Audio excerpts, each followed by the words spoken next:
السلام علیکم ورحمۃ اللہ وبرکاتہ۔ الحمد للہ نحمده ونستعینه ونستغفره ونؤمن به ونتوکل علیہ ونعوذ باللہ من شرور انفسنا ومن سیئات اعمالنا من يهده الله فلا مضل له ومن يضلل فلا هادي له ونشهد أن لا إله إلا الله وحده لا شريك له ونشهد أن محمدا عبده ورسوله أما بعد فأعوذ بالله من الشيطان الرجيم بسم اللہ الرحمن الرحیم ربی حب لی من الصالحین فبشرناه بغلام حلیم فلما بلغ معه السعي قال يا بني إني أرى في المنام أني أذبحك فانظر ماذا ترى قال يا أبت افعل ما تؤمر ستجدني إن شاء الله من الصابرين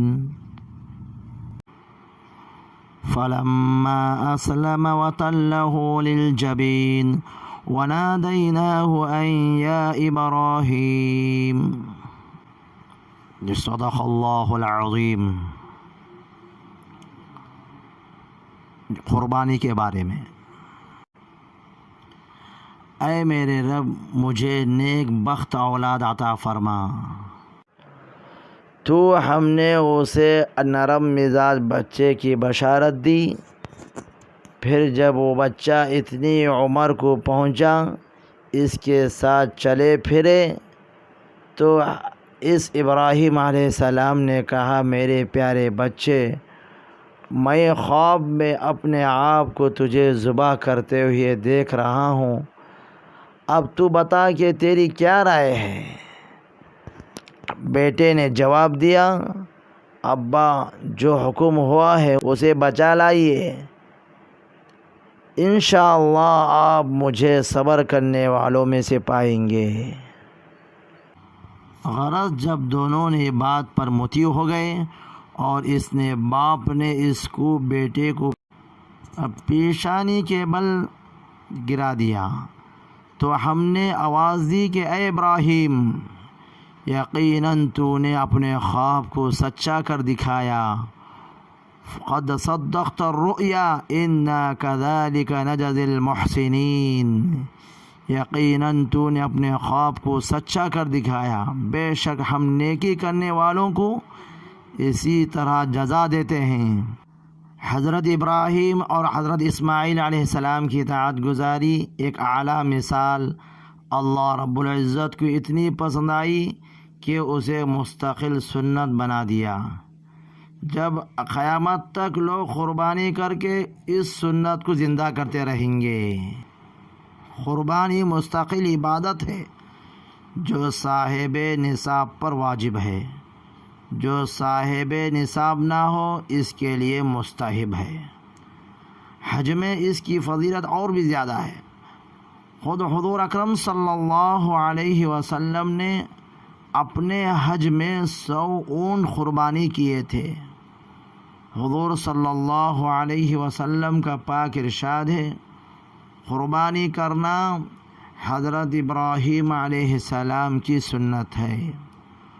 قربانی کے جانور کے ہر بال کے بدلے میں ایک نیکی ہے۔ ایک حدیث میں ہے، قربانی کا جانور جب ذبح ہوتا ہے تو پہلے خطرے پر قربانی کرنے والے کے سب گناہ معاف ہو جاتے ہیں، اور قیامت کے دن قربانی کا جانور اپنے خون اور گوشت وغیرہ لائے جائے گا اور 70 درجے زیادہ وزنی بنا کر اعمال کے ترازو میں رکھا جائے گا۔ حضور اقدس صلی اللہ علیہ وسلم نے اور اپنی تمام امت کی طرف سے قربانی کی تو امت کو بھی ہے کہ اپنی قربانی کے ساتھ حضور اقدس صلی اللہ علیہ وسلم کی طرف سے بھی ایک قربانی کیا کریں۔ حضرت علی رضی اللہ تعالی عنہ ہمیشہ ایک بکرا اپنی طرف سے قربانی کرتے تھے اور ایک حضور صلی اللہ علیہ وسلم کی طرف سے۔ کسی نے آپ سے عرض کیا تو آپ نے فرمایا مجھے حضور اقدس صلی اللہ علیہ وسلم کا ارشاد ہے میں آپ کی طرف سے قربانی کروں، اس لیے میں ہمیشہ کرتا رہوں گا۔ حضرت عمر رضی اللہ تعالی عنہ اپنے چھوٹے بچوں کی طرف سے خود قربانی کیا کرتے تھے۔ قربانی در حقیقت ایک بہت اہم یادگار ہے جس کی طرف حضور صلی اللہ علیہ وسلم کے پاک ارشاد ہے۔ حضرت ابراہیم علیہ السلام کی سنت ہے۔ حضرت ابراہیم علیہ السلام کے بڑھاپے کی حالت میں بڑی تمناؤں سے اولاد ہوئی، اور جب وہ ہونہار دیکھنے کے قابل ہوئی، باپ کی بھی دیکھ کر روح تازہ ہو جائے تو ان کو ذبح کر دینے کا اشارہ ہوا، جو حقیقتاً حضرت ابراہیم اور صاحبزادے حضرت اسماعیل علی نبینا وعلیہ السلام کے لیے بڑا سخت امتحان تھا۔ دونوں باپ بیٹوں نے اس امتحان کو پورا کرنے میں بشاشت سے پیش قدمی کی، اور حضرت ابراہیم علیہ السلام نے تیز چھری لے کر صاحبزادے کے گلے پر چلا دی۔ اللہ کی قدرت کا یہ ادنا کرشمہ تھا، اس عمل کی تکمیل کے بجائے صاحبزادے کے جانور پر ہوئی۔ قد صدقت الرؤیا، ابھی جو شروع میں جو آیتیں پڑھا تھا، تم نے اپنے خواب کو سچا کر دکھایا۔ حقیقتاً یہ اپنی اولاد کی قربانی کا بدلہ ہے، جو محض اللہ کے لطف و کرم سے اس کا بدل بن گیا۔ اس وقت یہی تصور ہونا چاہیے، گویا اپنے نفس کو اور آل اولاد کو اللہ کے راستے میں قربان کر رہا ہوں۔ اللہ تعالی ہماری تمام قربانیوں کو اخلاص عطا فرمائے، خالص تیرے واسطے قربانی کرنے والا بنائے، اللہ کے مرضی سے ہر کام کرنے والا بنائے، آمین۔ وآخر دعوانا ان الحمد للہ رب العالمین۔ السلام علیکم ورحمۃ اللہ۔